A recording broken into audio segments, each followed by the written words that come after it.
Okay, welcome back. Now, in this tutorial, or the next series of tutorials, we're going to look at how to create the menu screen for your Breakout game. Now, to get an idea of what I'm talking about here, what I've done is I've just done a quick Google image search for computer game menu screens. Remember, this is the screen the user first sees when the game loads. We can see some examples here. We can look at this one.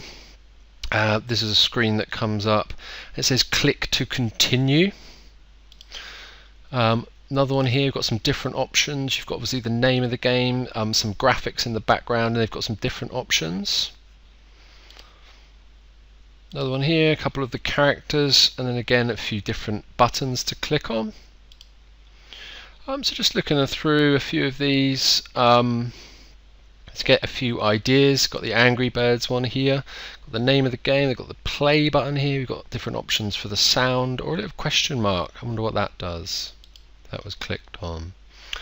And then if we just go through to a few more, you can see the general idea of this is to have a screen which has the heading of the game or the title of the game, background graphics which include perhaps characters from the game or perhaps a screenshot of the game itself, and then some options for the user to choose, or perhaps even some instructions for the game itself, depending on obviously how big the game is, how complex it is, how many settings there are to set up in the first place.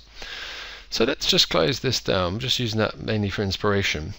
And what I'd like you to do is open up the program Serif Draw Plus for me, please, because this is the program we're going to create our menu screen in. And then we're going to export it from Serif Draw Plus and take it into Game Maker. Okay. Once this program is loaded up, there'll be some different options. And the option we would like to choose today is Start a New Drawing. Now, this program is normally used to create perhaps posters or flyers, and you can see some things here, envelopes, or if we scroll down, you can see you can use it to create cards, different types of cards, or leaflets, or restaurant menus, that type of thing, or labels. You can see lots of different stuff that you can do here. But what you can also do is create a graphic which has got your own size. So you don't have to select these. And the reason it's important to understand that you can create your own sized graphic is because sometimes you don't want to print out on A4. Now, the size graphic we would like is the size of our room from our game. So how do we know what size the room is? Well, let's go into Breakout. I've still got my room 1 open here. It's a blank room with nothing currently in. I'm just going up to the Settings tab here, and you can see that the width of the room is 640 pixels by 480 pixels.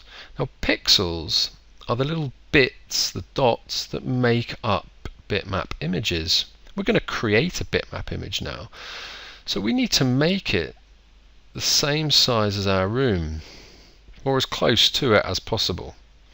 So when I go into Serif Draw Plus now, I'm going to make sure my units here say pixels. Yours probably will be on millimeters or centimeters, but I'm going to change it to pixels. We're not worried about the paper size now, because that will change in just a moment. But here in the pixels width, obviously want to make it the same number of pixels as the room. So we want 640 by 480. So I can literally just type in there, highlight it and type 640, and then click in the one below it, by 480. The orientation then will change to landscape because it knows that the width is longer than the height. Okay, so it will change the orientation to landscape. We don't need to worry about anything else at this stage, and we can just click OK. Now, for some reason mine's changed back to portrait, so I'm just going to click on the set to landscape page there, and it will just flip my thing around, probably because I had that menu drop down selected.